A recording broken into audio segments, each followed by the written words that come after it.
Olá, amigos do Vestibulando. Tudo bem? Ainda estamos tratando da antiguidade clássica. Na aula passada, nós falamos do mundo grego. Na aula de hoje, vamos tratar do mundo romano. Para começar, preste atenção nestas imagens.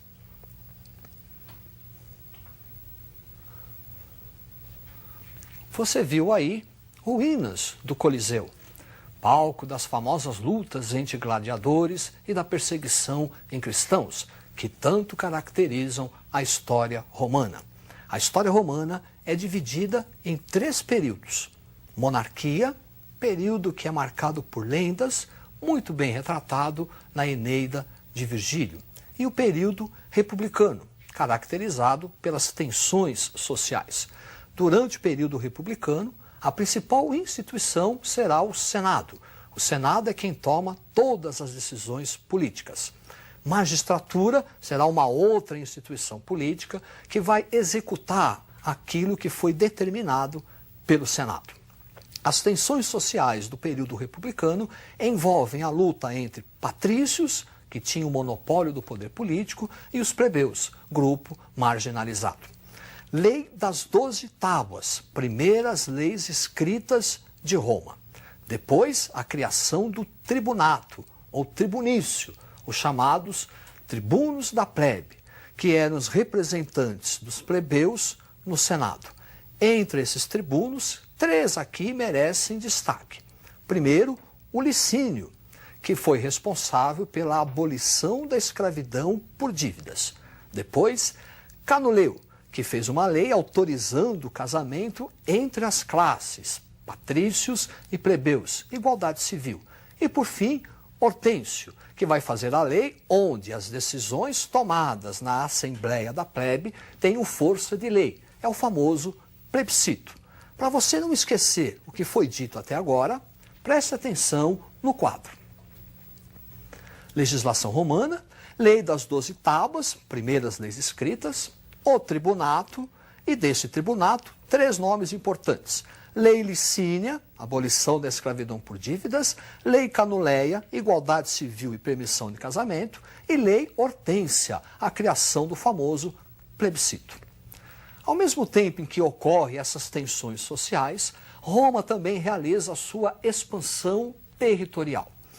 As guerras púnicas marcam o início dessa expansão. Guerras entre Roma e Cartago pelo controle do mar Mediterrâneo.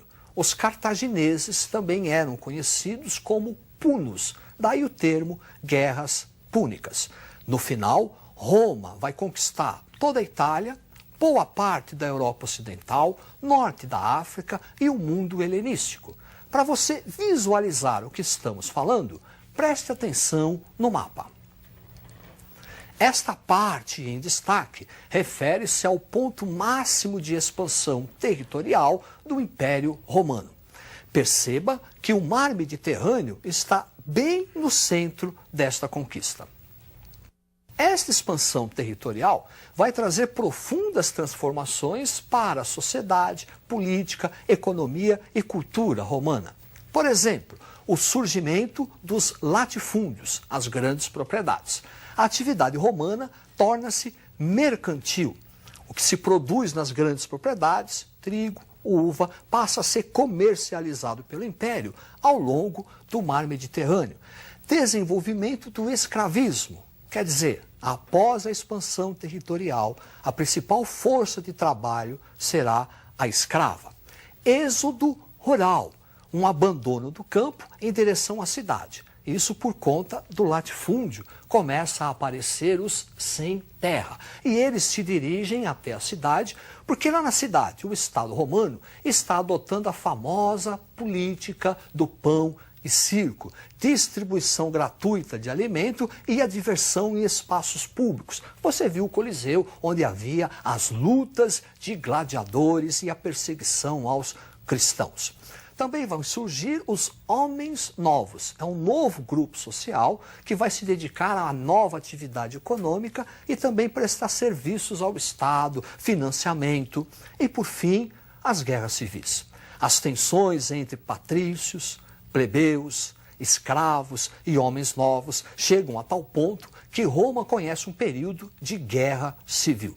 Como as consequências da expansão territorial são muito importantes, você tem que fixar, preste atenção, olha aí, expansão romana, surgimento do latifúndio, desenvolvimento da economia mercantil, o escravismo, como o escravo, principal força de trabalho, o êxodo rural, o surgimento dos homens novos e a guerra civil.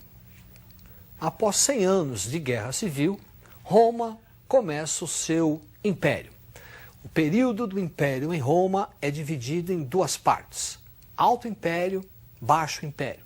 O Alto Império refere-se àquele apogeu, aquele momento glorioso de Roma. É a época dos gladiadores, da perseguição aos cristãos, é a época de ouro do Império Romano. Nessa época, destaque para Augusto e a introdução da chamada Pax Romana. É o momento onde aquela política de pão e circo conhece o seu auge.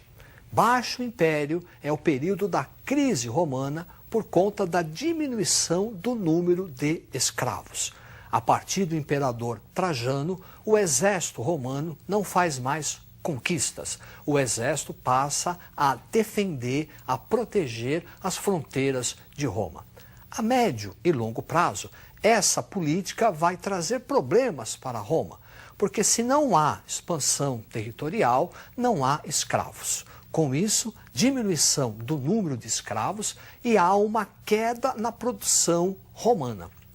Para que o Estado romano possa manter a sua estrutura, possa manter a sua burocracia, há uma política fiscal, um aumento excessivo dos impostos. Imposto alto, produção baixa, gera um fenômeno muito conhecido, a inflação. E essa inflação atinge, primeiramente, os menos favorecidos, os plebeus, que passam a sair da cidade e ir para o campo. É o chamado êxodo urbano, porque agora, lá no campo, o grande proprietário, o latifundiário, precisa de força de trabalho porque diminuiu a mão de obra escrava. E aí vai se desenvolver a relação do colonato, onde o grande proprietário fornece um pedaço de terra para o plebeu. Para você entender o que se está falando, preste atenção nesta imagem. Aí está uma grande propriedade e esses quadrinhos referem-se à parte que o grande proprietário entregou ao plebeu e sua família. O que o plebeu produzir aí é dele, é uma forma de pagamento que o proprietário dá a ele. Em troca, esse plebeu deve produzir nas terras do grande proprietário. E o que ele produzir é o do grande proprietário. Assim, nós vamos trabalhar a crise final de Roma, prestando atenção nesta imagem. Diminuição do número de escravos por conta do fim da expansão territorial, processo da inflação, produção baixa e imposto alto, êxodo urbano, onde os plebeus se dirigem para o campo, e lá no campo, aquela relação do colonato. Um outro elemento que vai contribuir para a crise e queda de Roma será o cristianismo. A religião cristã, monoteísta, que não vai reconhecer as divindades pagãs nem a autoridade divina do imperador. Essa religião cristã vai se alastrar pelo Império Romano porque ela ampara mulheres, ela ampara escravos, miseráveis. Num contexto de grave crise econômica, ouvir as palavras "bem-aventurados os pobres, porque deles é o reino de Deus", pega. Pega tanto que o imperador Nero inicia uma perseguição sistemática aos cristãos. Vai acusá-los de terem colocado fogo em Roma. O último imperador a perseguir os cristãos foi Diocleciano. A partir de Constantino, a religião é oficializada em Roma, com a edição do Édito de Milão. Teodósio, no ano de 395, vai oficializar o cristianismo. O cristianismo passa a ser a religião oficial do Estado romano, nascendo assim a Igreja Católica Apostólica Romana.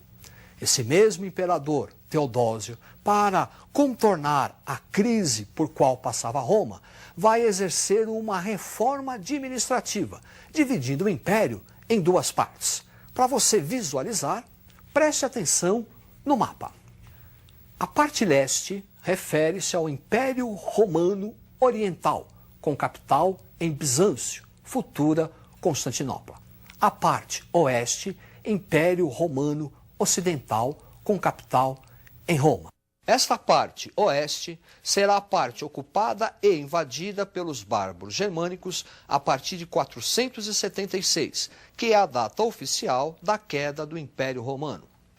A partir daí, nessa parte ocidental, desenvolve-se os chamados reinos bárbaros, dando início a uma nova fase da história, retratada na chamada Idade Média, que nós vamos trabalhar a partir da próxima aula.